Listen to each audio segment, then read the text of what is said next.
பிரச்சனை இல்லை, எல்லாரும் கொஞ்சம் கீழே இறங்கி பின்னாடி தள்ளுங்க, மோட்டார் ஸ்டார்ட் ஆகிடும் அப்படின்னாராம். ஒரு ஊரில் ஒரு இளைஞன் இருந்தான். ஒரு நாள் அவன் ஒரு குருவை தேடிக்கிட்டு புறப்பட்டான். ஊரை விட்டு வெளியில் போனான். போகிற வழியில் ஒரு காடு. அந்த காட்டில் ஒரு மரத்தடியில் ஒரு பெரியவர் உட்காந்துருக்கிறார். அமைதியாக மௌனமாக அவர் அமர்ந்திருக்கிறார்.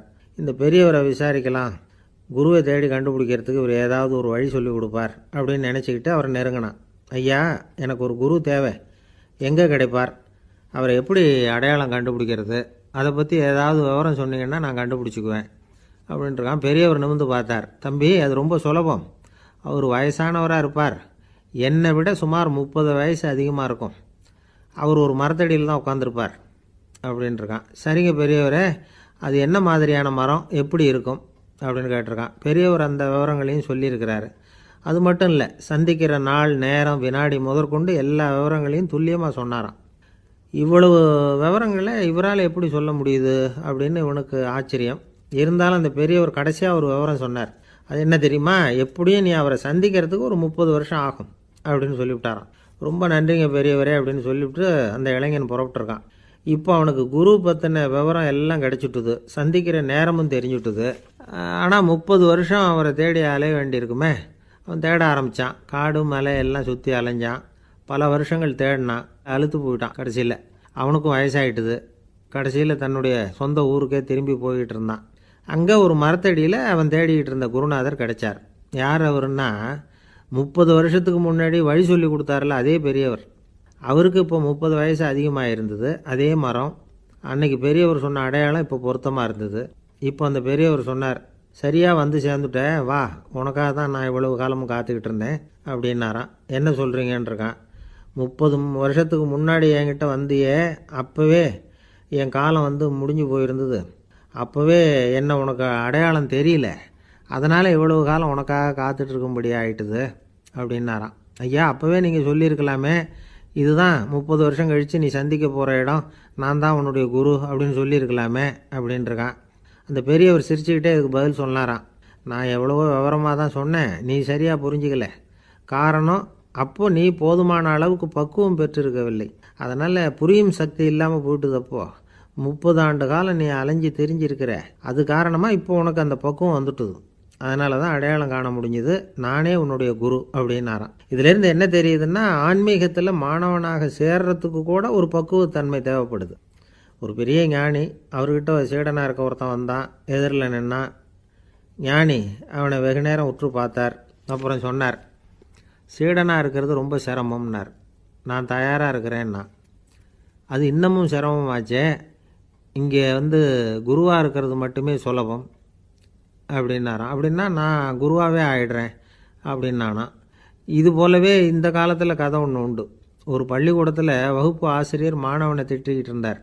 டேய், நீ 100க்கு 10 மார்க்கு தான் வாங்கிக்கிட்டு இருக்க, இவ்வளவு மோசமாக நீ படித்தா கடைசியில் மாடு மேய்க்கிறது கூட லாய்க்கு இல்லாதவனா ஆகிடுவேன், அதுக்கப்புறம் என்ன செய்ய போகிறேன் அப்படின்னாராம். பையன் தலையை சொரிஞ்சிக்கிட்டே சொன்னானா, சார் அப்படின்னா ஒன்று செய்கிறேன் அப்படின்னானா. இவர் கேட்டிருக்கார், என்ன செய்ய போகிறேன்னு. வேறு என்ன சார், உங்களை மாதிரி ஒரு ஆசிரியர் ஆகிடுறேன் அப்படின்னானா. இமயமலை அடிவாரத்தில் ஒரு மடம், அங்கே ஒரு சன்னியாசி இருந்தார். அவர்கிட்ட ஒருத்தர் வந்தார். சுவாமி, ஆசையை உதற நினைக்கிறேன், முடியல, ஒட்டிக்கிட்டே வருது அப்படின்னாராம்.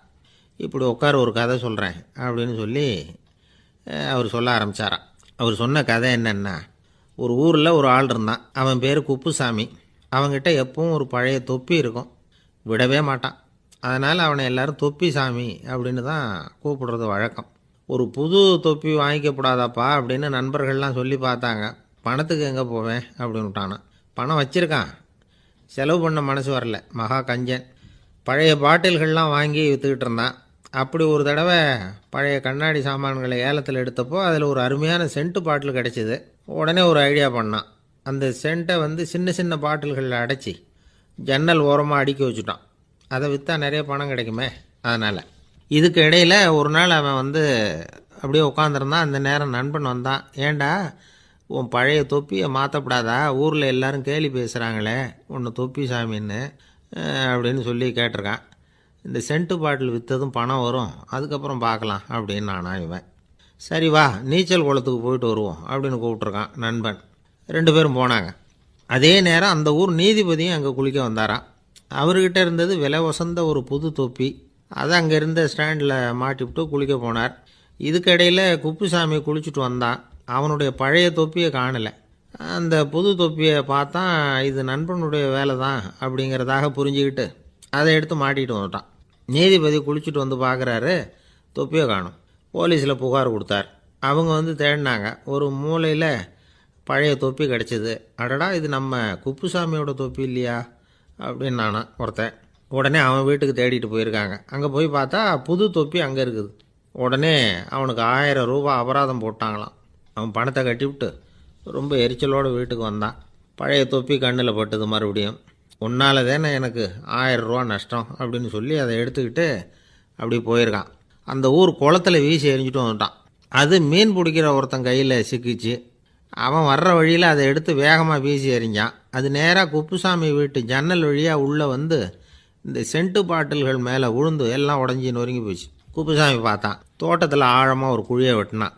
அந்த தொப்பியை போட்டான், மூடிவிட்டான். இதை அடுத்த வீட்டுக்காரன் பார்த்தான். ஏதோ புதையல் தான் வச்சுருக்கான் போல இருக்குன்னு நினச்சான்.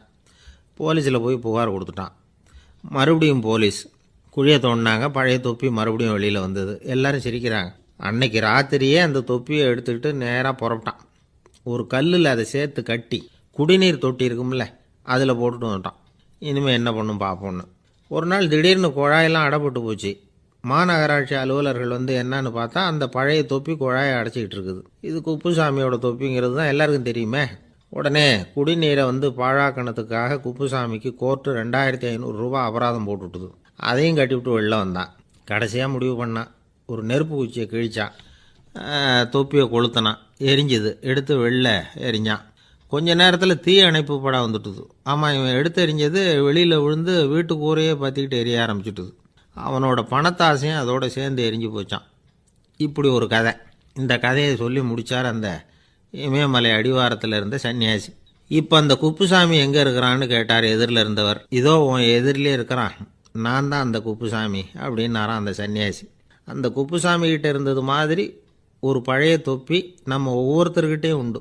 அதை எப்படி தொலைக்கிறதுன்னு தெரியாமல் தடுமாறிக்கிட்டு இருக்கிறோம். அது என்ன தொப்பிங்கிறீங்களா? அதுதான் நம்மை சூழ்ந்திருக்கிற மாயை அப்படிங்கிறார் சுவாமி சின்மயானந்தர். மெய்ஞானம் கிடைக்கிறப்போ மாயை வந்து எரிஞ்சு போகும் அப்படிங்கிறது அவருடைய கருத்து. நம்மால் ஒருத்தர் வேகமாக ஓடி வந்தார். காலில் மாட்டியிருந்த பழைய செருப்பு ரெண்டையும் ஆவேசமாக தூக்கி ஒரு கிணத்துல போட்டுட்டு வெறுங்காலோடு நடந்து வந்துக்கிட்டு இருக்கிறார். ஏன் அப்படி பண்ணீங்க அப்படின்னு கேட்டோம். அந்த செருப்புக்கு சொந்தக்காரன் வந்து பின்னாடி வந்துக்கிட்டு இருக்கிறான், அதனால் அப்படி பண்ணேன் அப்படிங்கிறார் இவர். காசியில் இருக்கிற கடவுள் காசி விஸ்வநாதர், அங்கே இருக்கிற தேவி காசி விசாலாட்சி. இவங்க 2 பேரும் ஒரு நாள் பேசிக்கிட்டு இருந்தப்போ கடவுள் சொன்னார், இந்த மனிதர்களை நாம் ரொம்பவும் நம்பிக்கையோடு தான் படைச்சிருக்கிறோம். இருந்தாலும் அவங்களுக்கு தான் நம்பிக்கை இல்லை, எதுலேயும் ஒரு உண்மையான நம்பிக்கை இல்லாமல் வாழ்ந்துக்கிட்டு இருக்கிறாங்க அப்படின்னார். என்ன அப்படி சொல்கிறீங்க? அதோ பாருங்கள், எவ்வளவு பேர் காசியை தேடிட்டு வந்து கங்கையில் குளிச்சுக்கிட்டு இருக்கிறாங்க.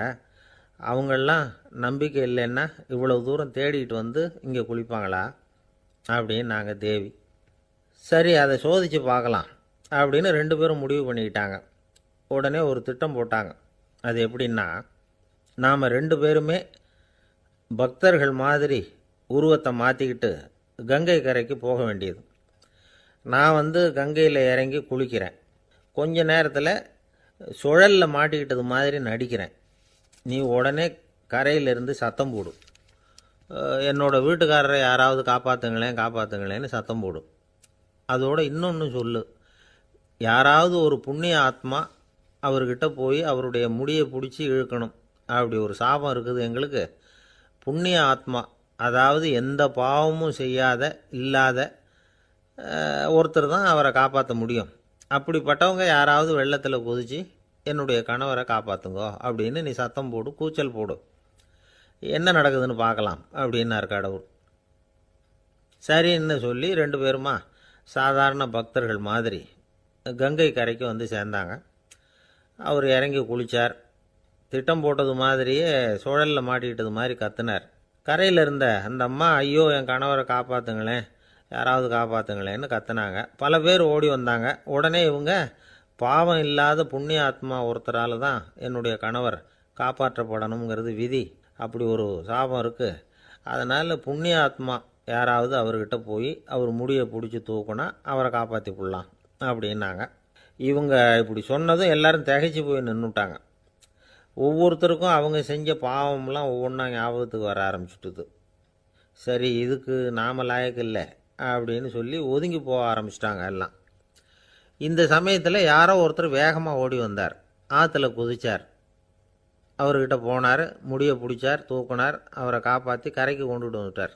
அப்படி காப்பாற்றின அந்த ஆளை இவங்க 2 பேரும் தனியாக கூப்பிட்டுக்கிட்டு ஒரு மண்டபத்துக்கு வந்துட்டாங்க. வந்து விசாரிக்கிறாங்க. நீ யாரப்பா அப்படின்னு கேட்குறாங்க. ஏதும் தெரியாத மாதிரி.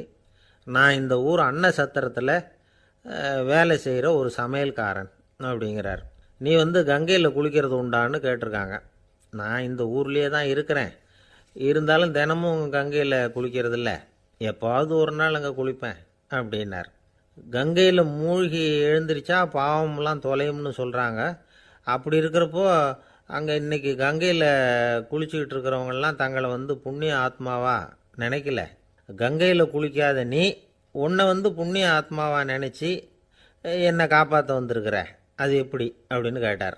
அதுக்கு அந்த ஆள் சொல்கிறான், கங்கையில் குதித்ததுக்கு அப்புறம் தானே உங்களை காப்பாற்ற போகிறோம்.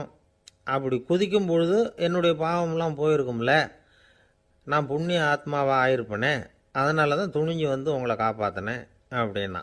கடவுளும் தேவியும் அவனுக்கு வந்து காட்சி கொடுத்தாங்களாம். இப்படி ஒரு கதை உண்டு. அதாவது கங்கையில் குளிச்சுக்கிட்டு இருக்கிறவங்களுக்கே தங்களுடைய பாவம் போகுங்கிற நம்பிக்கை பரிபூர்ணமாக இல்லை. குளிக்காத ஒருத்தனுக்கு அந்த நம்பிக்கை இருந்தது. அதனால் அவனால் கடவுளை பார்க்க முடிஞ்சுது. கடவுளை வந்து நாமளும் பார்க்க முடியுமா முடியாதா அப்படிங்கிற குழப்பம்லாம் நமக்கு வேண்டியதில்லை. நம்பிக்கையோடு வாழணுங்கிற உண்மையை மட்டும் இந்த கதையிலேருந்து புரிஞ்சுக்கிட்டால் போதும். ஏன்னா இந்த கதையை கேட்டுட்டு ஒரு நண்பன் குதர்க்கமாக ஒரு கேள்வி கேட்டான்.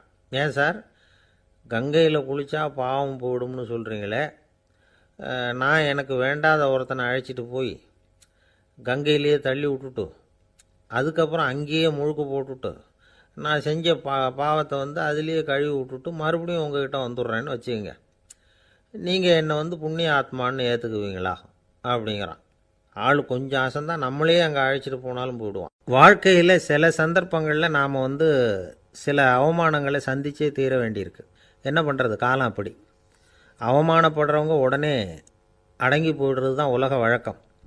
அவமானப்பட்டால் உடனே சீறி எழறவங்களும் உண்டு.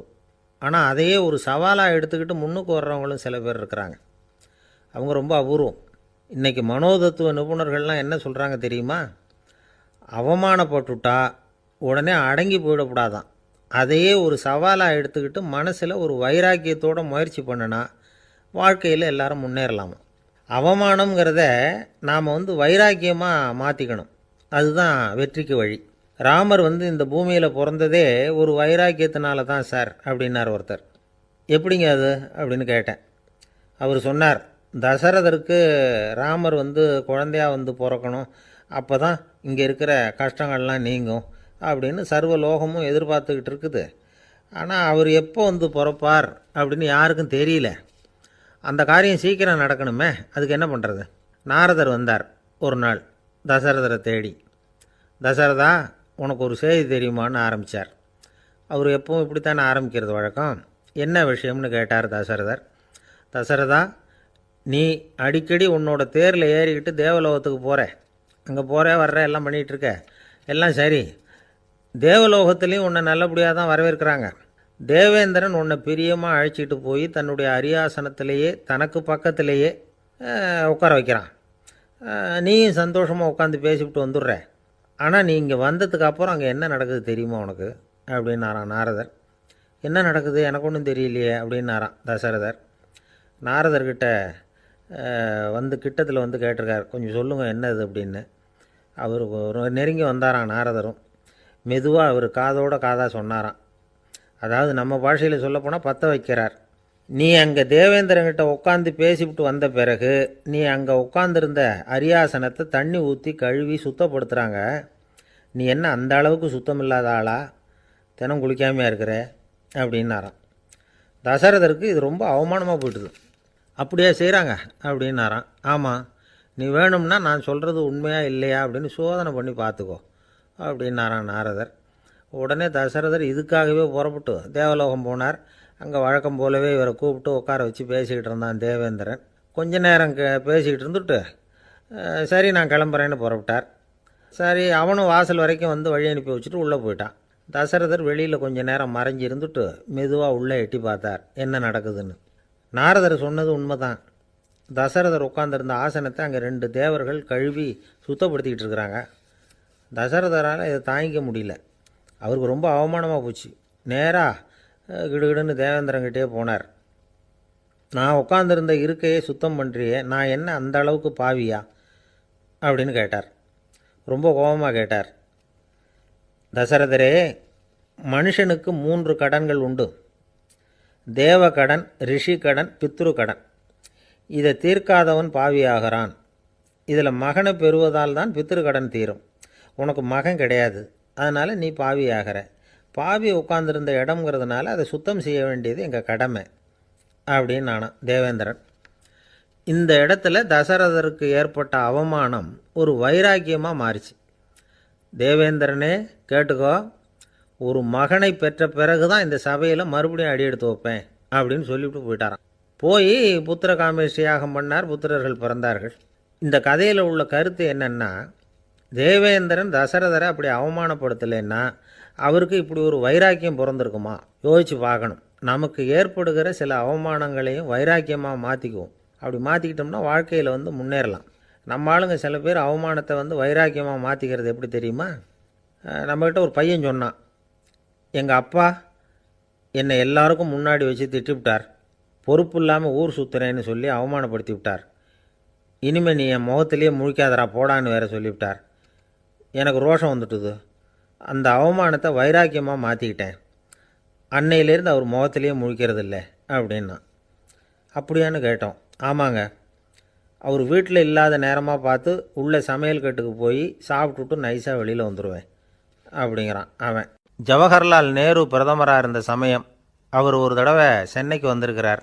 இங்கே சில முக்கிய நிகழ்ச்சிகளில் கலந்துக்கிறதுக்காக வந்திருந்தார். ஆளுநர் மாளிகையில் ஒரு நாள் ராத்திரி தங்கி மறுநாள் புதுடெல்லி புறப்படுறதாக ஏற்பாடு. நிகழ்ச்சியிலெல்லாம் முடிச்சுக்கிட்டு ஆளுநர் மாளிகையில் தங்கியிருக்கிறார். அன்றைக்கு இரவு படிக்கிறதுக்கு ஒரு முக்கியமான புத்தகம் அவருக்கு தேவைப்பட்டது. அந்த சமயத்தில் உலக அளவில் ஒரு முக்கியமான பொருளாதாரம் சம்பந்தமான ஒரு புத்தகம் வெளியாகி இருக்கிற விஷயம் அவருக்கு தெரியும். அந்த புத்தகம் மெட்ராஸுக்கு வந்திருக்குமா, அது இங்கே கிடைக்குமா அப்படின்னு விசாரிச்சிருக்கிறார் நேருஜி. அவர் இப்படி கேட்ட உடனே அங்கே இருந்தவங்கெல்லாம் ரொம்ப பரபரப்பாக செயல்பட ஆரம்பிச்சுட்டாங்க. முக்கியமான இடங்கள்ல எல்லாம் விசாரிச்சிருக்கிறாங்க அந்த புத்தகம் உங்ககிட்ட இருக்கான்னு. சென்னையில் உள்ள கன்னிமாரா நூல் நிலையத்துக்கு எப்படியும் அந்த புத்தகம் வந்திருக்கணும் அப்படின்னு ஒரு நம்பிக்கை. அங்கே விசாரித்தாங்க. அந்த புத்தகம் 2 நாளைக்கு முன்னாடி தான் அங்கே வந்திருக்குது அப்படிங்கிற விஷயம் தெரிஞ்சுது. உடனே எல்லோரும் அங்கே ஓடினாங்க.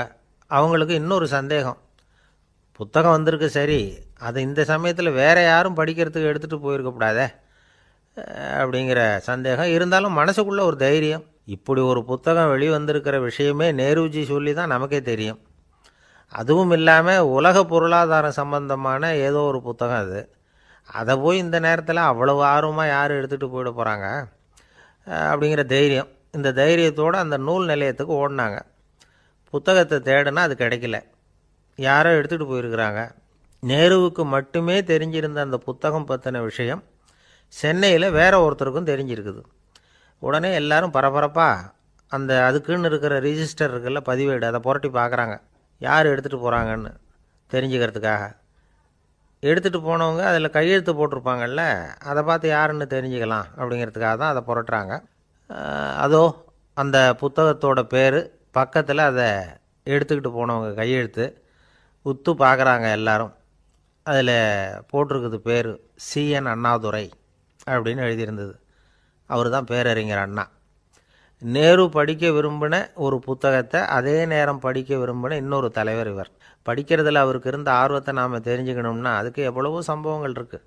கடைசி காலத்தில் அவர் அடையாறு மருத்துவமனையில் படுத்திருக்கிறார். அவருக்கு ஒரு முக்கியமான அறுவை சிகிச்சை செய்ய வேண்டியிருக்குது அவசரமாக. அமெரிக்காவிலேருந்து டாக்டர் மில்லர் வந்திருக்கிறார். அவர்கிட்ட கேட்குறார், டாக்டர் நாளைக்கே அறுவை சிகிச்சை செய்ய போகிறீங்களா அப்படின்னு. ஆமாங்கிறார் டாக்டர் மில்லர். நாளைக்கு மறுநாள் செஞ்சுக்கிறேனே அப்படின்னாரான் அண்ணா. ஏன் ஏதாவது நாள் பார்க்குறீங்களான்னு கேட்டிருக்கார். இல்லை, ஒரு புத்தகத்தை படிச்சுக்கிட்டு இருக்கிறேன், அதை நாளைக்குள்ளே முடிச்சிருவேன், அதுக்கப்புறம் நான் இறந்தாலும் கவலை இல்லை அப்படின்னாராம் இவர். அவர் தான் அறிஞர் அண்ணா. சங்ககால நூல்கள்லேருந்து சமீபத்தில் வந்த நூல்கள் வரைக்கும் எல்லாம் அவர் படிச்சிருக்கிறார். ஒரு திருமண விழாவில் அவர் பேசும்பொழுது சொன்ன விஷயம் இது. சங்க காலத்தில் காதலியை மணக்க விரும்புகிறவனுக்கு அவனுடைய தந்தை வீர சோதனைகள்லாம் வைப்பார். போய் புலிப்பல்லு கொண்டுக்கிட்டு வா, அப்போ தான் என் பொண்ணை கொடுப்பேன் அப்படின்னு சொல்லுவார். காதலன் உடனே காட்டுக்கு போவான், ஒரு புலியை கொன்று அதனுடைய பல்லை கொண்டுக்கிட்டு வருவான். அதை வீர பதக்கத்தில் பதிச்சு அவனுக்கு மாமனார் சூட்டுவார் கல்யாண சமயத்தில். இப்போலாம் காதலன் கிட்ட அப்படி சொல்ல முடியாது.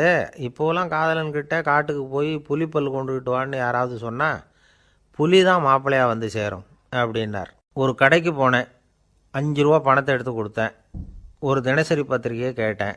அவர் உடனே அங்கே அடுக்கி வச்சுருந்த பத்திரிகையில் ஒன்று எடுத்து என் கையில் கொடுத்தார். வாங்கிக்கிட்டேன். மீதி பணத்தை எடுத்தார். அதையும் என் கையில் கொடுக்கணும்ல, கொடுக்கல. எதிரில் இருந்த பலகையில் வச்சு எடுத்துக்க சொன்னார். எப்பவும் அவர் அப்படி தான் பண்ணுவார். நானும் எடுத்துக்கிட்டு வந்துடுவேன். இவர் ஏன் இப்படி பண்ணுறாருங்கிறது எனக்கு ரொம்ப நாளாக ஒரு சந்தேகம். ஒரு நாள் அவர்கிட்டயே இதை கேட்டுவிட்டேன். ஏங்க, நீங்கள் உங்கள் கடைக்கு வந்து பொருள்கள் வாங்குறவங்களுக்கு நீங்கள் பாக்கி சில்லறையை கொடுக்குறப்போ பலகையில் வச்சு விட்றீங்க, கையில் கொடுக்க மாட்டேங்கிறீங்களே, ஏன் அப்படின்னு கேட்டேன். காசை கையில் கொடுத்தா நம்மக்கிட்ட இருக்கிற லட்சுமி போயிடுவா சார் அப்படின்னார். அதாவது பணம் செலவாயிடும் அப்படின்னு அர்த்தமா. இன்னொரு நண்பர், அவர் ஒரு நாள் வழக்கத்துக்கு மாறாக ரொம்ப சோகமாக உட்காந்துருக்கிறார். ஏங்க என்னாச்சு, ஏன் இப்படி கப்பலே கவிழ்ந்தது மாதிரி உட்காந்துருக்குறீங்க அப்படின்னு கேட்டேன். கப்பலே கவிழ்ந்திருந்தா கூட நான் இப்படி கவலைப்பட மாட்டேன் சார், வேற ஒன்று நடந்து போச்சுன்னார். என்னன்னு கேட்டேன். என் உச்சந்தலையில் பல்லி ஒன்று விழுந்துட்டுதுன்னார். அதுக்காகவா இப்படி அப்படின்னு ஆச்சரியப்பட்டேன். ஆமாங்க, பல்லி உச்சந்தலையில் விழுந்தால் பலன் என்னன்னு பஞ்சாங்கத்தில் பார்த்தேன், மரணம்னு போட்டிருக்கு அப்படின்னு சொல்லிவிட்டு அவர் தொடர்ந்து கவலைப்பட ஆரம்பிச்சிட்டார். இப்படியும் ஒருத்தர், என் கூட வேலை பார்க்குற ஒருத்தர் எப்படி தெரியுமா, தினமும் வலது காலை வச்சு தான் ஆஃபீஸுக்கு உள்ளே நுழைவார். என்னைக்காவது தவறுதலாக இடது காலை வச்சு உள்ளே வந்துட்டார்னா அன்னைக்கு பூரா மனசு சங்கடப்படுவார், எந்த வேலையும் சரியாக ஓடாது. கேரம் போர்டு ஆடுற ஒருத்தர் எப்போ ஆட உட்காந்தாலும் ஸ்ட்ரைக்கரை கை தவறி கீழே விழுற மாதிரி பண்ணி அதுக்கப்புறம் அதை எடுத்துக்கிட்டு ஆட உட்காருவார். ஏன்னா எப்போது ஒரு தடவை நிஜமாகவே அது வந்து கை தவறி கீழே விழுந்திருக்குது. அன்னைக்கு பிரமாதமாக ஜெயிச்சுட்டார். உடனே ஒரு முடிவுக்கு வந்துட்டார், கை தவறுனா லாபம் அப்படின்னு. அதுக்கப்புறம் அதையே பழக்கமாக்கிக்கிட்டார். பூனை குறுக்க போனால் சகனம் சரியில்லைன்னு நினைக்கிறவங்க உண்டு. ஆனால் ஒருத்தர் எப்படி தெரியுமா, அவர் வெளியில் கிளம்புற சமயம் பக்கத்து வீட்டு ரேடியோவில் மியாவ் மியாவ் பூனைக்குட்டின்னு பாட்டு சத்தம் கேட்டால் கூட போதும், சகனம் சரியில்லைன்னு பிரயாணத்தை கேன்சல் பண்ணிவிடுவார். இப்போ இவ்வளவும் எதுக்கு சொல்கிறோம்னா, அளவுக்கு மீறின சகுன நம்பிக்கைகள் இருக்குது பாருங்கள், இதோட பயமும் சேர்ந்துக்கிட்டதுன்னு வச்சுக்கோங்க, இது ஒருத்தருடைய மனநிலையை பாதிச்சிடும். இது வந்து உளவியல் நிபுணர்கள் சொல்கிற கருத்து. வாழ்க்கையே தடுமாற வச்சிரும். பாதுகாப்பு இல்லாத உணர்வு, ஒரு விதமான டிப்ரெஷன் மனநிலை, இதெல்லாம் தான் இதுக்கு காரணமாக அமையலாம். சில பேர் காய்கறி நறுக்க கத்தியை கையில் எடுத்தால் கூட நேரம் சரியாக இருக்கா அப்படின்னு பார்த்துட்டு தான் வேலையை ஆரம்பிக்கிறது வழக்கம். அறிவு தான் மனசுக்கு வாத்தியாராக இருக்கணும், அப்போ தான் வாழ்க்கை வந்து நிம்மதியாக இருக்கும். அறிவு வந்து மனசு சொல்கிறபடியெல்லாம் கேட்க ஆரம்பிச்சுட்டுதுன்னா இடைஞ்சல் தான். ஒருத்தருக்கு 7ஆம் நம்பர் தான் ராசியான நம்பரான். 7ஆம் தேதி தான் எந்த காரியத்தையும் ஆரம்பிப்பாராம். 7 எழுத்து வர்றது மாதிரி பேரை மாற்றி வச்சுக்கிட்டார். 7 மணிக்கு தான் தினமும் எழுந்திருப்பார். 7ஆம் நம்பர் வீட்டில் தான் குடியிருக்கார். கல்யாணம் கூட 7ஆம் தேதி தான் பண்ணிக்கிட்டார். அவர் ஒரு நாள் குதிரை பந்தயத்துக்கு போனாராம். குதிரையோட பேரையெல்லாம் பார்த்தார். ஒரு குதிரையோட பேர் 7 எழுத்தில் அமைஞ்சிருந்தது. 7 தானே இவருக்கு அதிர்ஷ்ட நம்பர். அதனால் உடனே அது பேரில் பணத்தை கட்டினார். பந்தயம் நடந்தது. என்ன சார் ஆச்சுன்னு கேட்டாங்க. நான் பணம் கட்டின அந்த என்னோட குதிரை 7ஆவதாக வந்து சேர்ந்தது சார் அப்படின்னாராம் சோகமாக. ஒரு விவசாயி விதைக்கிறதுக்காக வயல்வெளி பக்கம் போகிறார். விதைகளை அள்ளி வீசினார். அப்போ என்ன ஆச்சுன்னா, சில விதைகள் வந்து பாதை ஓரத்தில் விழுந்தது, சில விதைகள் முள் செடிகள் மண்டி இருந்த புதருக்கு இடையில் விழுந்தது, சில விதைகள் நல்ல நிலத்தில் விழுந்தது. பாதை ஓரத்தில் விழுந்த விதை என்ன ஆச்சுன்னா, அதெல்லாம் பறவைகள் கண்ணில் போட்டுவிட்டுது. உடனே வந்து உட்காந்து கொத்தி தின்னுட்டு போட்டுது. அதிகமாக மண் இல்லாத பாறை பகுதியில் விழுந்த விதையெல்லாம் லேசாக வேர் விட்டு முளைக்க ஆரம்பிச்சிது. அதுக்கப்புறம் வேர் கீழேயும் ஆழமாக போக முடியல, மேலேயும் சூரிய வெப்பம் அதிகம் தாங்க முடியல, எல்லாம் காஞ்சி கருகி போட்டுது. புதர் பகுதியில் சில விதைகள் விழுந்தது இல்லையா, முள் செடிகள் காடாக மண்டி போயிருந்தது. அதனால் முளைச்சி வர்ற செடிக்கு நெருக்கடி அதிகமாக போட்டுது, சரியாக வளர முடியல, விளைச்சலும் சரியாக இல்லை. நல்ல நிலத்தில் விழுந்த விதைகள் மட்டும் நல்லா முளைச்சிது, நல்லா வளர்ந்தது, விளைச்சலும் பிரமாதமாக இருந்தது.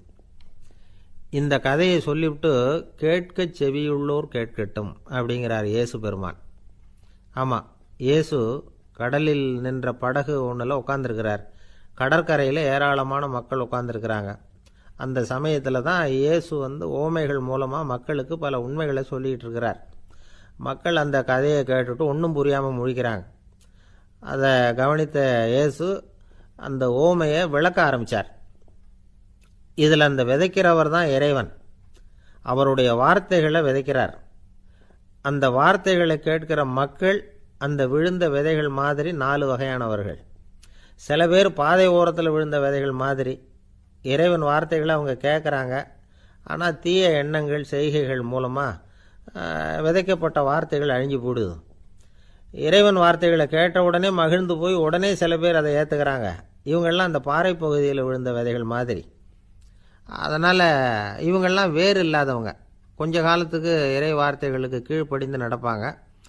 அதனால் ஏதாவது இடைஞ்சல் ஏற்பட்டால் உடனே தடுமாறுவாங்க. தங்கள்கிட்ட இருக்கிற நல்ல பண்புகளை விட்டுட்டு பாவ வழிகளுக்கு போயிடுவாங்க. முள் செடிகளுக்கு இடையில் விழுந்த விதைகள் மாதிரி உள்ளவங்க யாருன்னா, இவங்களுக்கு உலக கவலை உண்டு, செல்வத்தின் மீது மயக்கம் உடையவர்கள். உலக ஆசைகள் இவங்களுக்குள்ளே பூந்துடுறதுனால அங்கே இருக்கிற நல்ல பண்புகள் மறைஞ்சு போயிடுது. அதனால் அவங்களும் உபயோகம் இல்லாதவங்களாக ஆயிடுறாங்க. நல்ல மனிதர்கள் நல்ல நிலத்தில் விழுந்த விதைகளுக்கு ஒப்பானவர்கள். இவங்க இறை வார்த்தையை கேட்குறாங்க, அதை ஏற்றுக்கிறாங்க, அவங்களும் நல்லபடியாக வாழுறாங்க, அடுத்தவங்களுக்கும் உபயோகமாக இருப்பாங்க. இதுதான் இயேசு சொன்ன விளக்கம். நல்ல வார்த்தைகளை கேளுங்கள், நல்ல வார்த்தைகளை ஏற்றுக்கொள்ளுங்கள், அடுத்தவங்களுக்கு உபயோகமாக இருங்க. இதுதான் பெரியவங்கள்லாம் நமக்கு சொல்லுகிற உபதேசம். ஒரு அப்பா தன்னுடைய மகனுக்கு உபதேசம் பண்ணார். இதை பாருப்பா, நல்ல வார்த்தைகளை கேட்கணும், எப்போதுமே மகன் அப்பா பேச்சை கேட்குறது நல்லது அப்படின்னாராம். நீ ஏதாவது ஒரு தப்பு பண்ணால் என் தலையில் ஒரு முடி நரைச்சி வெள்ளையாக போடும்பா, நீ செய்கிற ஒவ்வொரு தப்புக்கும் என் தலையில் ஒவ்வொரு முடி வெள்ளையாயிடும் அப்படின்னாராம். பையன் யோசித்தான், அப்பா இப்போ தான் எனக்கு புரியுது, தாத்தாவோட தலைமுடி பூராவும் வெள்ளையாக இருக்கிறதுக்கு என்ன காரணம்ங்கிறது எனக்கு இப்போ தான் புரியுது அப்படின்னானா. ஒரு ஊரில் ஒரு ராஜா இருந்தார். அவர் ஒரு பூனை வளர்த்தார். ரொம்ப செல்லமாக அவர் அந்த பூனையை வளர்த்தார். அவர் என்ன பண்ணுவார் தெரியுமா, இரவு நேரத்தில் அந்த பூனையோட தலையில் ஒரு விளக்கை வச்சுருவார். அந்த பூனை ரொம்ப ஜாக்கிரதையாக அந்த விளக்கு கீழே விழுந்துடாமல் பார்த்துக்கும். தலையை ஆட்டாமல் ரொம்ப நிதானமாக ராஜா பின்னாடி நடந்து போய்கிட்டே இருக்கும். அந்த விளக்கு வெளிச்சத்தில் எல்லா வேலைகளையும் செஞ்சுருவார். கையில் ஒரு விளக்கை தனியாக எடுத்துகிட்டு போக வேண்டிய அவசியமே இல்லை. விளக்கை தூக்கிட்டு போகிற வேலையை அந்த பூனை பார்த்துக்கும். அதனால் ராஜாவுக்கு அந்த பூனை மேலே ரொம்ப பிரியம். மந்திரிகளையெல்லாம் கூப்பிட்டு அவங்கக்கிட்ட சொல்லுவார், பார்த்தீங்களா இந்த பூனை எவ்வளவு விசுவாசமாக நடக்குது, என் பேரில் எவ்வளவு மரியாதை பார்த்தீங்களா அதுக்கு அப்படிம்பார். இதை கேட்டுவிட்டு அங்கேருந்து அமைச்சர்களில் ஒருத்தர் சொன்னார், மன்னா நீங்கள் சொல்கிறது சரிதான், இருந்தாலும் இந்த பூனையோட விசுவாசத்தை நாம் கொஞ்சம் சோதித்து பார்க்க வேண்டியிருக்கு அப்படின்னாராம். சரி, உங்கள் ஆசையை ஏன் கெடுக்கணும், நல்லா சோதித்து பாருங்கள் அப்படின்னு சொல்லிவிட்டார் ராஜா. உடனே அந்த அமைச்சர் என்ன பண்ணார் தெரியுமா, எங்கேயோ புறப்பட்டு போனார்.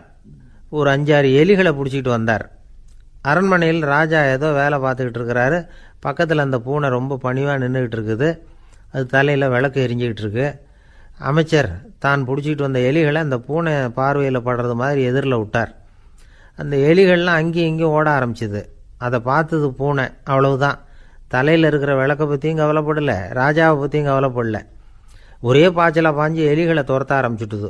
தலையில் இருந்த விளக்கு எங்கேயோ போய் விழுந்தது, அணைஞ்சு போச்சு. இருட்டில் ராஜா தடுமாற ஆரம்பிச்சுட்டார். இந்த சமயத்தில் அந்த அமைச்சர் மறுபடியும் விளக்கை ஏற்றினார், வெளிச்சம் வந்தது.